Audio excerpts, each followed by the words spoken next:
बोले शंकर भगवान के, श्री राम लला के। इस प्रकार से बहुत ही सुंदर उत्सव मनाया जा रहा है। आज पूरे लोक में हर्षोल्लास है। अब इधर सब लोग आए, लेकिन भगवान भोलेनाथ जी कैलाश पर्वत पर विराजमान है। अब इनको भी रहा नहीं जा रहा है कि मैं भी दर्शन करने के लिए जाऊंगा जरूर, परंतु जाए तो कैसे जाए। और भगवान का जब तक स्पर्श नहीं होगा तब तक आनंद नहीं आएगा। तो अब भगवान भोलेनाथ तैयारी बनाते हैं। ये कथा पार्वती मैया को भगवान भोलेनाथ जी सुना रहे हैं। भगवान कहते हैं कि देवी जी, एक मैं भी अपनी चोरी बतलाऊं। और हो एक भोले चोरी,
भवानी कहते हैं कि प्रभु आप भी कृपा करके बतावें कि वो कौन सी चोरी है। कहा कि देवी, जब भगवान श्री राम अवतार लेते हैं तो मैं भी गया था भगवान का दर्शन करने के लिए। कहा कि धन्य प्रभु, क्या आप इसी वेशभूषा में गए थे। कहा कि देवी, इस वेशभूषा में जाते तो अयोध्या में प्रवेश करने को ही नहीं मिलता। हमको तो सब मदारी समझ करके अयोध्या के बाहर ही कर देते, अंदर प्रवेश ही नहीं करने देते, इसलिए हम इस वेशभूषा में गए ही नहीं। कहा फिर कैसे। कहा कि मैंने अपना भेष बदल लिया। कहा कि कौन सा भेष बना करके जाते हैं। कहा कि मैंने भेष बनाया एक वृद्ध ब्राह्मण का, वृद्ध ब्राह्मण का रूप बना करके और चल पड़ा। तो कहा क्या आप अकेले गए थे। कहा नहीं, एक मेरा चेला भी था। कौन। कहा कागभुसुंडी जी भी थे। तो कहा कि वो कैसे। कहा वो मेरा चेला बन गया था और मैं एक वृद्ध ब्राह्मण बन गया था। अब दोनों लोग चल पड़ते हैं और कैलाश पर्वत से घूमते टहलते गांव नगर ग्रामों का भ्रमण करते हुए पहुंच जाते हैं अयोध्या क्षेत्र में। अब अयोध्या क्षेत्र में तो पहुंच गए, परंतु भगवान के वहां पहुंचने के लिए कुछ ना कुछ युक्ति करनी पड़ती है। मात्र भक्ति काफी नहीं है, उसके लिए युक्ति भी लगाना पड़ता है। भले आप टिकट कटाए हुए हैं, लेकिन यदि आप टिकट का प्रयोग करना नहीं जानते हैं तो आप मेट्रो में बैठ नहीं पाएंगे। बोलो जय श्री राम, घूमते रह जाओगे प्लेटफार्म पर। तो कहा कि युक्ति की भी जरूरत पड़ी। तो मैं तो वृद्ध ब्राह्मण बन गया और मेरा ये चेला बन गया, नन्हा सा बालक का रूप बना लिया कागभुसुंडी। अब दोनों लोग घूमते टहलते पहुंच जाते हैं। अवध आज आगमीयक आयो, अवध आज आगमीयक आयो। अब प्रचार प्रसार हो गया कि अयोध्या में आज और भगवान भोलेनाथ बूढ़े बड़ो प्रमाणिक ब्राह्मण शंकर नाम कहायो। अब ये चारों तरफ प्रचार प्रसार कर रहे हैं। अब सब इनको आगे बढ़ने दे रहे हैं। सरजू जी के तट पर पहुंच जाते हैं। कहा कि अयोध्या में तो पहुंच गए, अब चलो अयोध्या नगरी में प्रवेश किया जाए और रामलला का दर्शन किया जाए। अब वहां पर प्रवेश करना प्रारंभ करते हैं। जैसे अयोध्या में प्रवेश करते हैं कि देखा कि एक घर में सुंदर उत्सव मनाया जा रहा था। भगवान भोलेनाथ कागभुसुंडी जी दोनों लोग दरवाजे पर बैठे हुए कि अभी उत्सव जब पूर्ण होगा, प्रसाद बटेगा, फिर उसी समय लाला का दर्शन कर लूंगा। अब बाबा बैठे हैं घंटों तक, और यहाँ तो घर घर उत्सव मनाया जा रहा है, घर घर उत्सव मनाया जा रहा है। भगवान भोलेनाथ इंतजार में है कि अभी पूरा होगा तब प्रसाद बटेगा, फिर लाला का दर्शन होगा। लेकिन हुआ क्या, जब प्रसाद बटता है, भोलेनाथ जी ने कहा कि लाला का दर्शन करा दो। कहा कि बाबा, लाला यहाँ नहीं जन्म लिया है, महाराज दशरथ के महल में जन्म लिया है, यहाँ तो उत्सव मनाया जा रहा है, और आगे बढ़ो। बाबा कहते हैं धन्य है। भ्रमण करते करते पहुंच जाते हैं महाराज दशरथ के महल में। अब वहां तो कई देहरी है, जैसे कनक भवन में आप जाते हैं, 2-1 आंगन पार करने के बाद में फिर ठाकुर जी का दर्शन हो पाता है। ऐसे भगवान भोलेनाथ कई देहरी पार करते हुए चले जा रहे हैं। और होता क्या है कि सुबह से लाइन में लग जाते हैं राम जी का दर्शन करने के लिए, और कई देहरी तक पार करते चले जाते हैं। बस कहा कि थोड़ा सा मेहनत और किया जाएगा कि पहुंच चलेंगे जहां राम जी विराजे हुए हैं। और भक्तों की ऐसी भीड़ आती है कि बाबा आपको ठेलते ठेलते ला करके फिर सरजू जी के किनारे करते हैं, वहीं विराजमान रहते हैं। जहां सुबह चलते हैं शाम को वहीं विराजमान रहते हैं। कहा कि बाबा, सुन्नी जी ने कहा कि बाबा, समस्त मेहनत पर पानी फिर गया।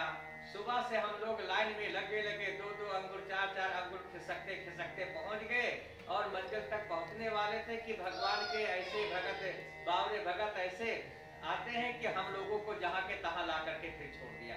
अब क्या करें? कहा कि बेटा कोई बात नहीं, कल फिर प्रयास किया जाएगा। दूसरे दिन भी लगाते हैं, लाइन में लग जाते हैं, और बढ़ते बढ़ते जैसे 1-2 देहरी बजती है, फिर उधर से ऐसे भीड़ आती है कि फिर वहीं के वहीं भगवान भोलेनाथ को लगा कि ऐसे में दर्शन हो नहीं पाएगा। तो अब क्या करें? कहा कि देखो, भगवान का दर्शन करने के लिए कुछ युक्ति का प्रयोग करना पड़ेगा। कहा कि युक्ति का कैसे? कहा कि अब हम कितना भी चाह लें कि भगवान का दर्शन हो जाए, लेकिन जब तक मेरे भगवान नहीं चाहेंगे तब तक दर्शन हो नहीं पाएगा। इसलिए अब भगवान से ही प्रार्थना करनी पड़ेगी। परिश्रम करे कोई कितना भी, बिना कृपा के काम बनता नहीं है। भगवान कहते हैं कि अब तो भगवान को ही कृपा करनी पड़ेगी, तभी दर्शन हो पाएगा। पार्वती मैया कहते हैं कि बाबा, क्या सबसे कमजोर आप ही थे जो सुबह से शाम तक चलते जाते और शाम को फिर वहीं पर पहुंचा दिए जाते? थोड़ा सा डट जाते फिर दर्शन हो जाता। कहा कि देवी, इसीलिए तो तुमको साथ में लेकर के नहीं गए थे। यदि हम थोड़ा सा डट जाते तो 4 लोग हम ही को देखना शुरू कर देते कि देखने में तो बहुत बूढ़ा है, लगता है चमनप्राश बहुत खा करके आया है। शुद्ध देसी घी का चमनप्राश खा करके आया, इसलिए डट गया। बताओ, लाखों लोगों को पीछे कर दिया तो जरूर शंका हो जाती कि ये कोई साधारण नहीं है, ये कोई महापुरुष है या देवता है या भगवान है। तो मेरे भगवान के लीला में बाधा उत्पन्न होती, इसलिए हम बूढ़े बनकर के गए थे। तो ना कि शरीर से मैं स्वभावता बूढ़ा बनकर के गया था ताकि लोग पहचान न सकें, इसलिए हम सुबह जहां चलते थे शाम को वही पहुंचा दिया जाता था। इस प्रकार से महीनों तक बीतने वाले, भगवान को दर्शन नहीं मिल पाया। चेला से कहते हैं भगवान भोलेनाथ कि यदि ऐसे बैठे रहेंगे तो बीत जाएगा समय, दर्शन नहीं हो पाएगा, तो कुछ करना चाहिए। कहा कि क्या करना चाहिए? कहा कि अब भगवान से प्रार्थना करते हैं, भगवान से प्रार्थना करते हैं। और बंधुओं, जब हम भगवान से प्रार्थना करेंगे और भगवान मेरी प्रार्थना स्वीकार कर लें, तभी भगवान का दर्शन हो पाता है। जाने कब होगी हम पे दया की नजर, जाने कब होगी हम पे दया की नजर, इंतजार में ये दिन गुजर जाएंगे, जाने कब होगी हम पे दया की नजर, जाने कब होगी हम पे दया की नजर, इंतजार में ये दिन गुजर जाएंगे। आप ध्यान दीजिए मुकद्दर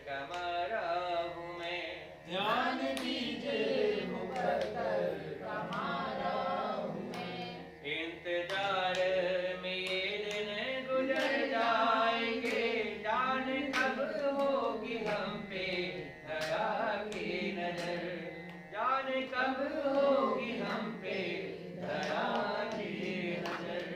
हमारे भगवान भोलेनाथ कहते हैं कि जब मैंने भगवान श्री राम लला का स्मरण किया, विनय किया, प्रार्थना किया, तो मेरे भगवान की लीला हो गई और भगवान रोना प्रारंभ कर देते हैं। अब इधर मैया गोदी में लिए हुए हैं, मैया लाख कोशिश कर रहे हैं, लेकिन रामलला चुप होने वाले नहीं हैं। और बाबा कहते हैं कि चेला से कि चेला अब प्रयास करना व्यर्थ है, अब भगवान के ऊपर छोड़ दो, भगवान चाहेंगे तो यहाँ से बुलवा करके दर्शन दे देंगे, नहीं तो कोई बात नहीं, वो अपने महल में मस्त है तो हम भी अपने कैलाश पर्वत पर मस्त रहेंगे। भगवान भोलेनाथ आसन लगा करके सरजू जी के किनारे बैठ जाते हैं और इधर मेरे रामलला रोना प्रारंभ कर देते हैं। इतना रोते हैं, इतना रोते हैं कि चुप नहीं हो रहे। अब मैया दरवाजे पर द्वारपालों के पास में संदेशा भेज दिया कि अब दर्शनार्थियों को अंदर मत आने दिया जाए। और मैया इसलिए बहुत डरा करती हैं। सभी माताओं की यही बात है, लगता है कि किसी की नजर लग गई। और जब से मेरा लाला अवतार लिया है, प्रकट हुआ है, जन्म लिया है, तब से लाखों लोग आ रहे हैं, लाखों लोग जा रहे हैं और ऐसे आंख फाड़ फाड़ करके देखते हैं कि लगता है कि जीवन में कभी किसी बच्चे को देखा नहीं है। अब बोल दीजिए कि कोई भी अंदर नहीं आ सकता, जितने लोग आए हैं उनको बाहर कर दो, अब जब तक लाला ठीक नहीं हो जाएगा तब तक कोई अंदर नहीं आएगा। अब रनिवास से ये सूचना मिलती है, अब दर्शनार्थियों की भीड़ वहीं रोक दी गई, बैरियर लगा दिया गया कि अब वेट करिए, बाद में दर्शन होगा, अभी लाला का तबीयत ठीक नहीं है।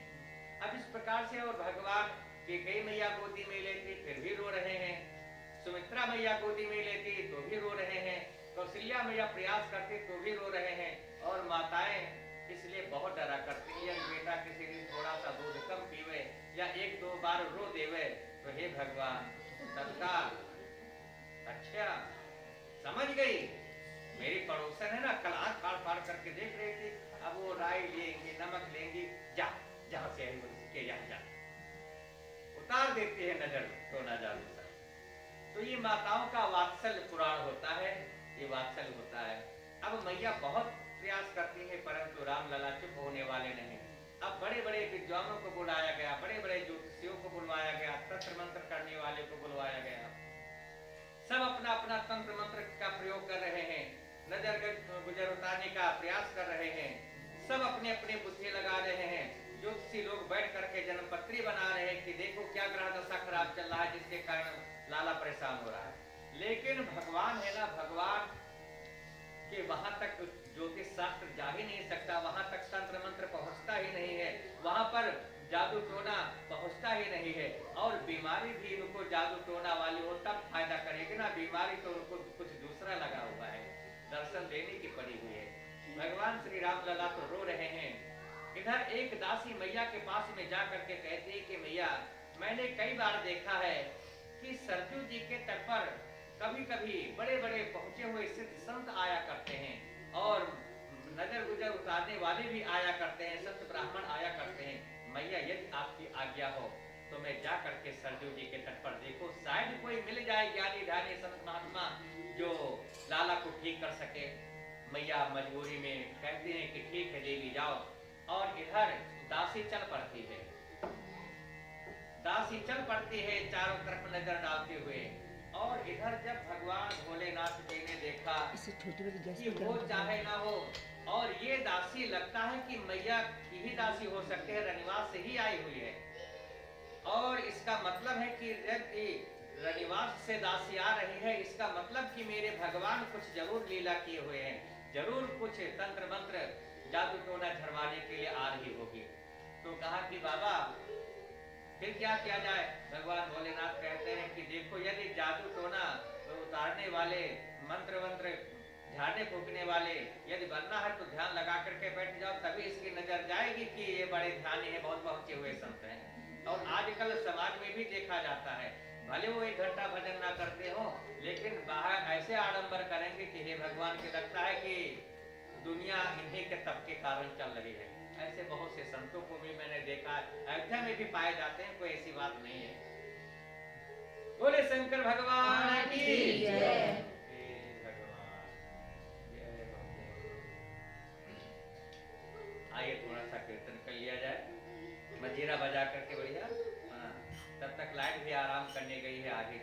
आ गई क्या तैयारी कर ही रही है। सुबह से अभिषेक जी बिजली चला गया।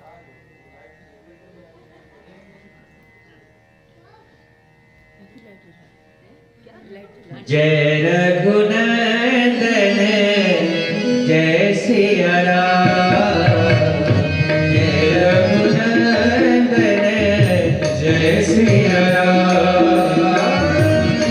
जय बोले जो सिया मन के उसके बिगड़ेगा, नाम पुकार सुधा।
जय रघुनंदन जय सिया राम, जय रघुनंदन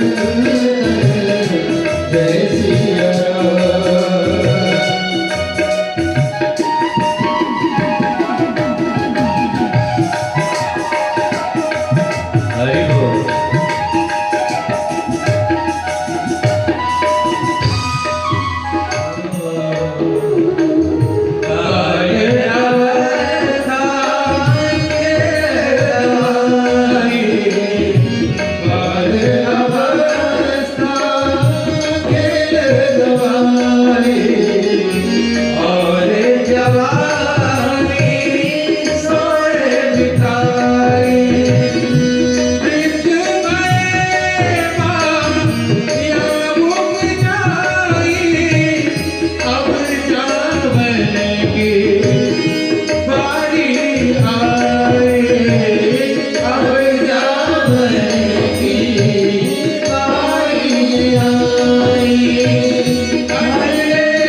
करके बैठ जाते हैं और इधर वो दासी चारों तरफ नजर डालते हुए चली जा रही है।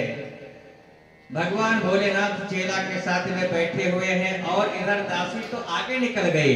भगवान भोलेनाथ जी ने थोड़ा सा आंख खोल करके देखा, कहा अरे चेला, दासी तो आगे निकल गई, यदि आंख मूंद करके बैठे रहोगे तो बैठे ही रह जाओगे। तो कहा क्या करें गुरुजी? तो गुरुजी कहते हैं शंकर भगवान कि चेला देख रहे हो जो ये दासी जा रही है ना, ये महारानी कौशल्या की दासी है और राजमहल से आई। अब इसके कान में आवाज पड़ी, आगे निकल गए थे। मुझे जानने वाला कौन है? मैंने तो किसी से बताया नहीं। वो देवी लौट पड़ती है, दासी लौट पड़ती है और भगवान भोलेनाथ के पास में जा करके कहती है कि महाराज प्रणाम। भगवान भोलेनाथ आशीर्वाद देते हैं। महाराज मैं आपसे पूछना चाहती हूँ कि पहले से हमारा आपका कोई परिचय नहीं, आपको कैसे पता कि मैं महारानी कौशल्या की दासी हूँ? भगवान भोलेनाथ किसी मौका के तलाश में ही थे। कहा कि देवी मैंने अपने ज्योतिष विद्या के कारण आपका पता लगा लिया है। मैंने ज्योतिष विद्या के तप के कारण मैंने पता लगा लिया, प्रभाव से पता लगा लिया है। कहा धन्य है, इसका मतलब कि आप ज्योतिषाचार्य हैं, आप ज्योतिषी हैं?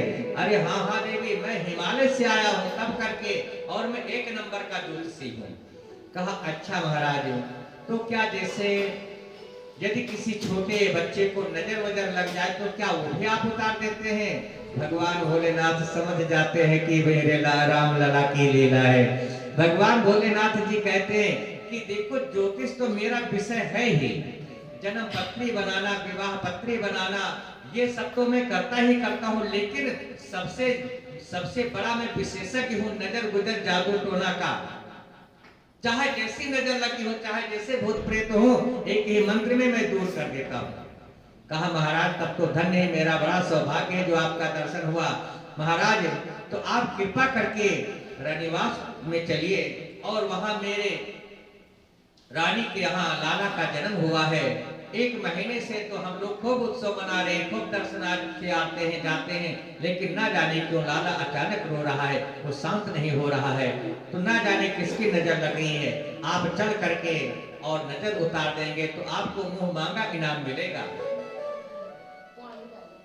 भगवान भोलेनाथ जी कहते हैं कि देवी मुझे इनाम की जरूरत नहीं है, बस एक बार लाला के सामने तो मुझे कर, क्योंकि मैं वही करने तो आया हूँ, 1 महीने से घूम रहा हूँ।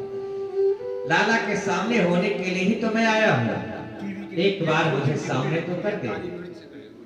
अब तो आगे आगे दासी और पीछे पीछे भगवान भोलेनाथ और उनके पीछे वो चेला चला जा रहा है। तीनों चले जा रहे हैं, पहुंच जाते हैं महल में, राजमहल में पहुंच जाते हैं। वहां पर देखा क्या कि दासी तो अंदर चली जाते हैं। द्वारपालों ने कहा कि बाबा कहाँ जा रहे हो? कहा कि मैं अपने आप नहीं जा रहा हूँ, मुझे बुलाया गया है, मैं लाला का नजर उतारने आया हूँ। अच्छा ठीक है, तो इसमें सबसे बड़ा ज्योतिषाचार्य कौन है, सबसे बड़ा तांत्रिक कौन है? अब भगवान भोलेनाथ ही उम्र में ज्यादा थे, वयोवृद्ध थे और कागभूसुंडी जी तो बालक का रूप बनाए हुए थे।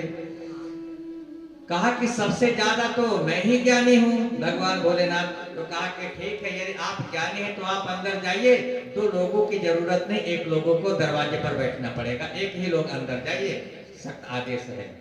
अब भगवान भोलेनाथ जी को थोड़ा सा विनोद सूझा। कहा ठीक है, ज्योतिषाचार्य मैं हूँ क्योंकि मैं ही ज्ञानी हूँ और ये तो मेरा चेला है, ठीक है इसको यहीं बैठा करके रखो, हम जा रहे हैं, अभी नजर उतार करके आ रहे हैं। और देखो ये छोटा बालक है, थोड़ा टाफी वाफी खिलाते रहना और बैठा करके रखे, मैं आ रहा हूँ। अब इशारे में कागभूसुंडी जी ने कहा कि बाबा कैलाश पर्वत से आप साथ में ले आए और जब दर्शन करने का नंबर आया, 1 महीना तक आपके साथ साथ में अयोध्या भर में ठोकर खाया, और जब मेन अवसर आया, जब दर्शन का अवसर आया तो हमें को कह रहे हो कि बूढ़े इनको बैठाओ, बालक है खिलाते रहना। बाबा हमको इस तरह से मत छोड़िए। अच्छा अच्छा ठीक है। इधर कहा जब कागभूसुंडी जी कहते हैं ठीक है लेकर के जाओ इनको, दादाजी को ले जाओ, बाबा जी को ले जाओ, काम बनेगा नहीं। द्वारपालों ने कहा क्यों नहीं काम बनेगा? कहा कि काम इसलिए नहीं बनेगा क्योंकि ये बूढ़े हो गए हैं, इनको दिखाई कम पड़ता है। काम बनेगा नहीं। अच्छा तो हस्तरेखा तुम ही देखते हो? हाँ हाँ मैं ही देखता हूँ। तो बाबा को बैठा लिया, शंकर बाबा को। फिर ये क्या करेंगे अंदर जाकर के? इनकी क्या जरूरत है, जाओ तुम जाओ। अब कागभूसुंडी जी को सेवक लोग कहते हैं चलो अंदर। बाबा जी को बैठा दिया। अब कागभूसुंडी जी का नंबर आया। कागभूसुंडी जी का नंबर आया। कहते हैं द्वारपालों से कि भैया इनको यहाँ बैठा करके रखना, हमारे हमारे गुरु जी हैं, वयोवृद्ध हैं, जरा ध्यान रखना, चाय पानी की कोई कमी मत होने देना। हमको गुरु जी ने सब सिखा दिया, हम सब हस्तरेखा देख करके अभी आ गए। भगवान भोलेनाथ जी कहते हैं बच्चा हम तुम्हारा काम बनाना चाहे और तुम्हें हमको कहा कि अच्छा। अब इधर भगवान भोलेनाथ जी कहते हैं कि ठीक है ले जाओ कागभूसुंडी को, ले जाओ मेरे चेला को। हस्तरेखा भले देख लेता है लेकिन जो उसका भाग्य फल होता है वो मुझे ही जानकारी, इसको नहीं। ये सिर्फ रेखा देखने के काम में आता है कि कौन सी रेखा किस पर्वत पर जाती है, ये बता देता है, मैं उसका भाव बताता हूं। तो कभी इनको रोक लेते हैं, कभी इनको रोक लेते हैं। भगवान भोलेनाथ से सेवकों ने कहा कि बाबा तब आप सीधे सीधे क्यों नहीं कहते हो कि ये मेरा चेला नहीं बल्कि ये मेरा चश्मा है। तब तक दासी भी आती है और कहा कि नहीं दोनों लोगों को अंदर आने दीजिए। भगवान भोलेनाथ और कागभूसुंडी जी दोनों अंदर जाते हैं और मैया के सन्मुख पहुंच जाते हैं और इधर रामलला रोना प्रारंभ किए हुए चुप ही नहीं हो रहे हैं। भगवान भोलेनाथ का दर्शन किया। मैया ने कहा कि अहो भाग्य आप जैसे महात्माओं का दर्शन मुझे प्राप्त हुआ। भगवान कृपा करें, मेरे लाला को न जाने किसकी नजर लग गई है, ये रोते ही चले जा रहे हैं। भगवान भोलेनाथ कहते हैं कि मैया आप अपने लाला को मेरी गोदी में दे दो, मैं इनका नजर उतार देता हूँ, ये रोना बंद कर देंगे। अब कौशल्या मैया मन में सोच रही हैं कि इतने सहज से इनको गोदी में दे दूंगी, ना जाने कितने जन्म जन्मांतर की साधना करने के बाद में ये रामलला मेरी गोदी में आए हैं और ये बाबा कहते हैं मेरी गोदी में दे दो, मैं देने वाले नहीं हूँ। और भगवान भोलेनाथ तो अंतर्यामी है, वो तो सब कुछ जानते हैं। भगवान भोलेनाथ जी मन में सोच रहे हैं कि मैया तू सोच रही को इनको गोदी में देंगे नहीं, तो अभी मैंने कहा नजर इनका उतार ही दिया है, अभी तो पूरा कार्यक्रम बाकी पड़ा हुआ है, आपको तो देना ही देना पड़ेगा। लेकिन अब राम जी जब ज्यादा रो रहे हैं, मैया विवश हो जाती हैं और उठा करके भगवान भोलेनाथ की गोदी में दे देते हैं। भगवान रामलला को लगा कि मैं तो पहुंच गया अपने भगवान भोलेनाथ के पास में, क्योंकि हमारे भगवान भोलेनाथ कहते हैं कि राम जी से कि तुम मेरे इष्ट आराध्य हो, और राम जी कहते हैं कि भगवान भोलेनाथ तुम मेरे इष्ट आराध्य हो। रामेश्वरम इसका बड़ा सुंदर अर्थ है, अर्थात जो राम जी का ईश्वर है वो कौन है? भगवान भोलेनाथ। अर्थात भगवान भोलेनाथ किसको ईश्वर मानते हैं? वो है राम जी। तो दोनों अनन्य आश्रित संबंध है। तो कहा राम जी मन में विचार करते हैं कि जिसके लिए हम रो रहे थे उनके गोदी में पहुंच गए, तो अब रोने से क्या मतलब, अब रोना बंद करो। भगवान रामलला रोना बंद कर देते हैं। मैया मन में सोचते हैं कि धन्य है, वास्तव में इतने ज्योतिषाचार्य आए, इतना तंत्र मंत्र करने वाले आए, इतना वैद्य को बुलाए, लेकिन कोई ठीक नहीं कर सका। और एक क्षण में जैसे गोदी में दे दी, लाला को गोदी में गए कि मेरा लाला शांत हो गया। वो चाहे ना हो लेकिन बहुत पहुंचे हुए ज्योतिषी है बाबा, धन्य है महाराज आपका दर्शन हुआ। भगवान भोलेनाथ जी को लगा यहाँ पर मेरे भगवान भोलेनाथ और श्री राम लला दोनों एक दूसरे के इतना भक्त हैं कि जिसकी कोई सीमा नहीं है। भगवान भोलेनाथ को लगा कि मेरे कारण मेरे राम जी को, मेरे इष्ट आराध्य को आंसू बहाना पड़ा, और मेरे भगवान इतने कृपालु हैं, इतने दयालु हैं कि अपने भक्तों को दर्शन देने के लिए क्यों ही रोना ना पड़ जाए, लेकिन मेरे भगवान आंसू बहाना भी पसंद कर देते हैं ताकि मेरे भक्त को दर्शन प्राप्त हो सके। और मेरे भगवान मेरे लिए रोए हैं, तो अब मेरा भी रोना मेरे आंखों से निर्झर हो जाते हैं नेत्र, और भगवान भूल जाते हैं भोलेनाथ कि मैं कैसे बन करके आया हूं, और बड़ी तेजी से उच्च स्वर से रोना प्रारंभ कर देते हैं। भगवान भोलेनाथ राम जी से मिल करके जो आंसू बहाते हैं, जो रोते हैं। मैया देखती हैं और मैया मन ही मन सोच रही हैं कि हे भगवान, ये बाबा को अचानक क्या हो गया, इतने उच्च स्वर से रोना प्रारंभ कर दिया। काहे बाबा, आप नजर गुजर उतारने आए हो कि रोने आए हो? आपका रोना अच्छा नहीं लगता है तो क्या मैया, ये लाला देखो बाबा, यदि नन्हा सा बालक रोए तो बुरा नहीं लगता है, लेकिन यदि कोई बूढ़ा आदमी चिल्लाना शुरू कर दे तो बहुत बुरा लगता है। बाबा, ये तो मेरा लाला नन्हा सा है, इसका रोना बुरा नहीं लग रहा था, और आप इस तरह से गला फाड़ फाड़ करके रो रहे हो, ये अच्छा नहीं लगता। भगवान भोलेनाथ जी कहते हैं, मैया ठीक है, यदि लाला का रोना अच्छा लगता है तो जो नजर इनके ऊपर मैंने रही उतारा अपने ऊपर, वो नजर में फिर लाला के ऊपर कर देता हूँ, ताकि आपका लाला रोता रहे, क्योंकि इसका रोना अच्छा लगता है। मैया कहती है, नहीं नहीं बाबा, ऐसा मत करना, आप चाहे जीवन भर रोते रहोगे वो चलेगा, लेकिन मेरे लाला के ऊपर मत घुमा करके नजर करना। इस प्रकार से बहुत सुंदर लीलाएं हैं। अब बाबा शांत हो जाते हैं कि अब रोना धोना बेकार है, अब लाला का तो दर्शन हो गया। अब शंकर भगवान बैठे हुए हैं।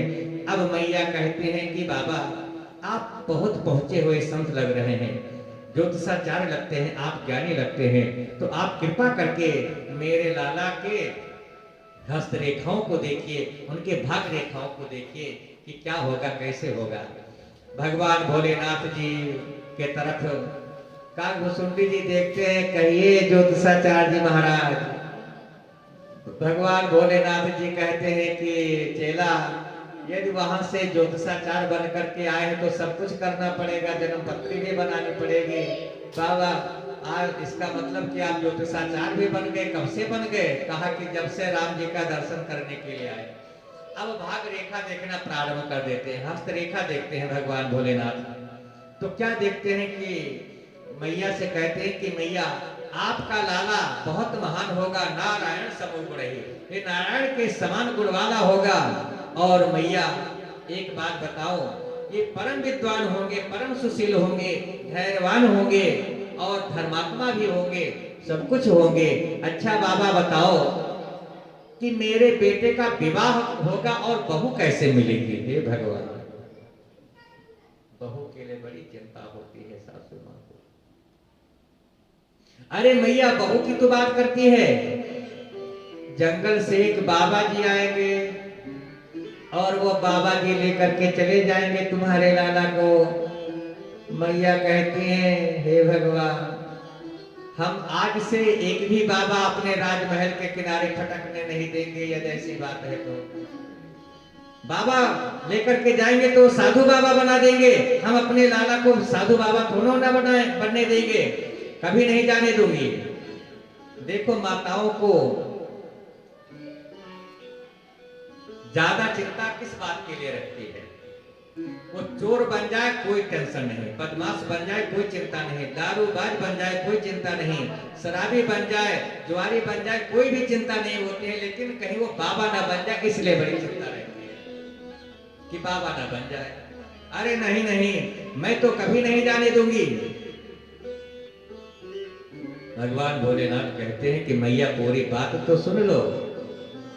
बाबा जी आएंगे और लाला को लेकर के जाएंगे और उधर से बहू के साथ में लेकर के आएंगे, आपके घर छोड़ देंगे। मैया कहते हैं, धन्य हो, तो आप ये सीधे सीधे क्यों नहीं कहते हो कि मेरा लाला विवाह करने जाएगा, बाबा के साथ में जाकर के विवाह करेगा? हे भगवान, और माताएं बड़ी प्रसन्न हुआ करती हैं कि मेरे बेटे का विवाह हो जाए, जल्दी विवाह हो जाए। और हे भगवान, क्या कहना, जब विवाह का समय आता है ना, कितनी भी गरीब मैया हो, लेकिन बड़े बड़े शहर, बड़ी बड़ी दुकानें, बड़े बड़े मॉल, उस समय मैया को सब छोटे लगते हैं। अरे अच्छी चीज दिखाओ, ये क्या सस्ता चीज दिखा रहे हो? और बड़े धूमधाम से शादी विवाह करते हैं। लेकिन जब शादी विवाह हो जाता है ना, जब बहू आती है, हे भगवान, उस दिन तो देखो सासू माँ को कहना है क्या, लगता है कि प्रतिभा पाटिल यही है राष्ट्रपति। उस दिन क्या पूछना। और जब बहू जी आती है ना, अब यहाँ प्रथा हो कि ना हो, अब यहाँ प्रथा हो कि ना हो, लेकिन ऐसा होता है जब बहुएं आती हैं तो मैया सासू माँ को प्रणाम करती हैं। तो कैसे प्रणाम करती हैं? अपने आंचल से यूं करके प्रणाम करती हैं और अंत में मैया सासू माँ का पांव उठा करके अपने मस्तक में लगाते हैं। ये प्रथा पहले रही, अब हो यहाँ की ना हो नहीं जानता हूँ, ज्ञान है, लेकिन अभी ये प्रथा ये पाई जाती है। तो प्रणाम करती है सासू माँ को और उस दिन सासू माँ ऐसे खड़ी होती है जैसे लगता है साक्षात लक्ष्मी महारानी हो। सासू जी का पैर उठा लेती हैं बहू। वो क्यों पैर उठाती हैं? मानो सासू जी से कहना चाहती है बहू कि मम्मी जी अभी तक इस घर में आपका साम्राज्य था, लेकिन आप कुर्सी को खाली करिए, अब प्रतिभा पाटिल से अब द्रौपदी मुर्मू आ गई है। आपका घर से पैर उठा संकेत देती है, लेकिन सासू भी कहती है कि बेटा मैं हूं तुम्हारी सासू, तुम्हें सांस नहीं लेने देंगे घर में। तो फिर क्या कहना? मैया कौशल्या कहती है कि बाबा आज ही कोई साधु बाबा आ जाए और लाला को लेकर के जाए और बहू के साथ में छोड़ जाए। कहा ठीक है। अब महारानी कौशल्या बड़ी शांत हो जाती हैं, कहते हैं कि जल्दी से लाला के विवाह हो जाए और भगवान कन्हैया भी कहते हैं कि मैया तुम मेरा विवाह करवा दे। नन्हे से आगे 2 लाइन का गीत गा दिया जाए, फिर आगे चलते हैं। कोई चिंता नहीं, कोई बाहर वाला आज नहीं है कि टेंशन होगी, हाँ वो जा रहे वो जा रहे, हाँ कोई दिक्कत नहीं। भोजन पानी यहाँ मिलता है, ना भेजने का डर ना सोने का चिंता, कोई अब क्या करना है, सुनते रहो आराम से। बोले शंकर भगवान की राधिका गोरे से, राधिका गोरी से विरज की चोरी से मैया राधिका गोरी से विरज की चोरी से मैया करा दे मेरो ब्याह। राधिका गोरी से विरज की चोरी से मैया करा दे मेरो ब्याह।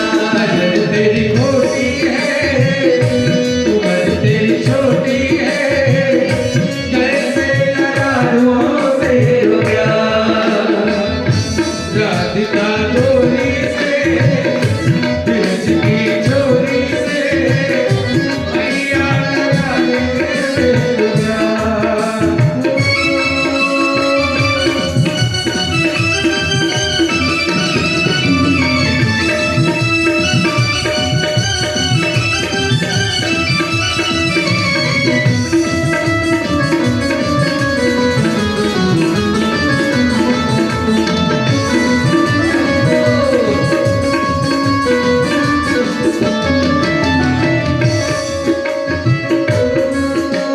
जो नहीं ब्याह कराए तेरी गैया नहीं चराए, जो नहीं ब्याह कराए तेरी गैया नहीं चराए। आज के बाद मेरी मैया, आज के बाद मेरी मैया तेरे गहरी बनना। आज के बाद मेरी मैया तेरे गहरी बनना।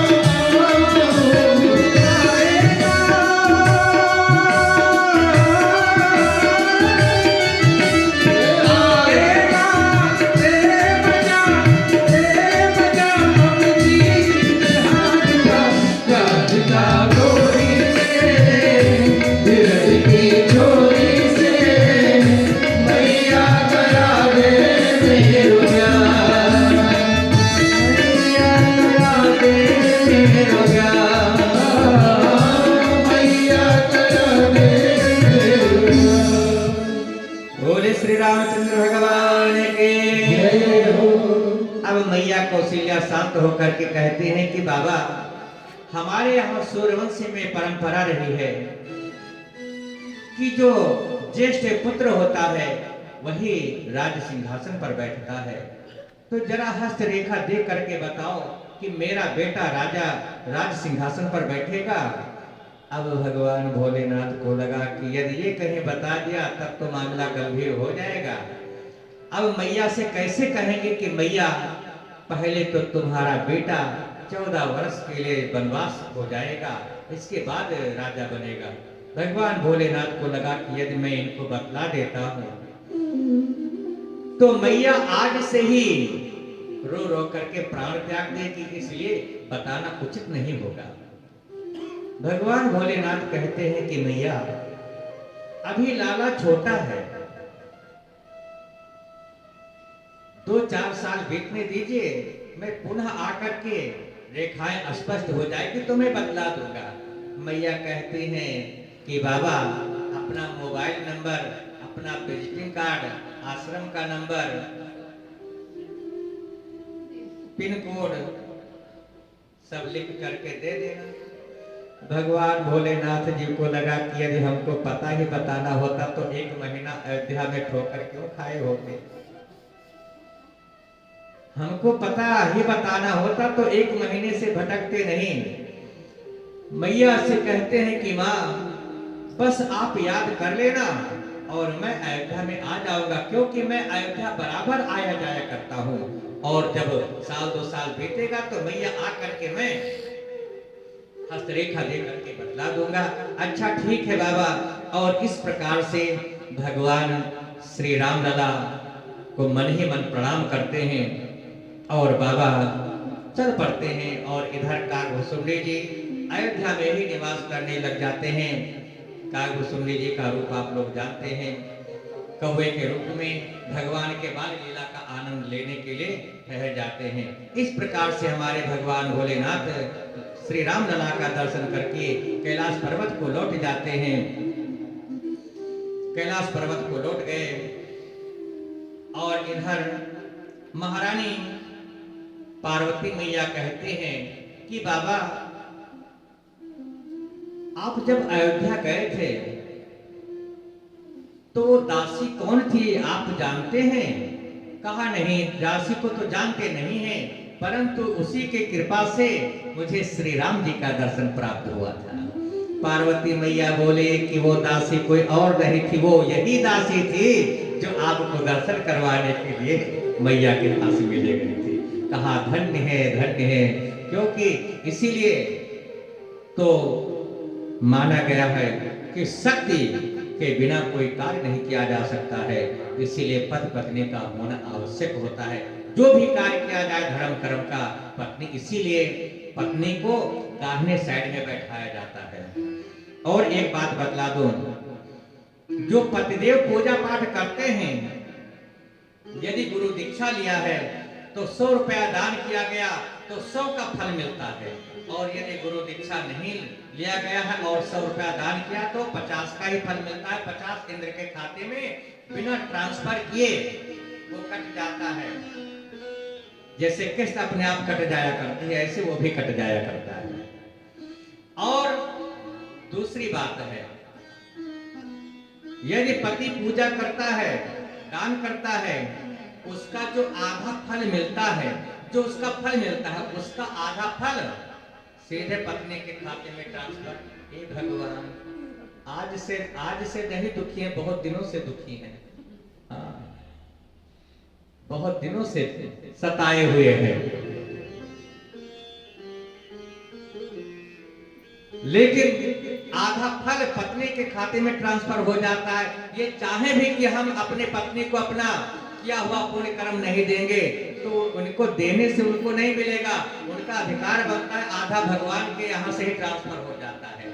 और पत्नी पूजा पाठ जो भी धर्म कर्म करती, वो चाहे तो पति को मिल सकता है, ना चाहे तो ना मिल सकता है। लेकिन धन्य है हमारे भारत भूमि की माताएं, जो भी इनका पूजा पाठ धर्म कर्म होता है ये अपने लिए करते ही नहीं, अपने बच्चे के लिए, अपने पति के लिए ही किया करते हैं। चाहे कोई भी दान पुण्य हो, कुछ भी हो, लेकिन वो अपने पति और बच्चे के लिए हमेशा जीवन जीती हैं।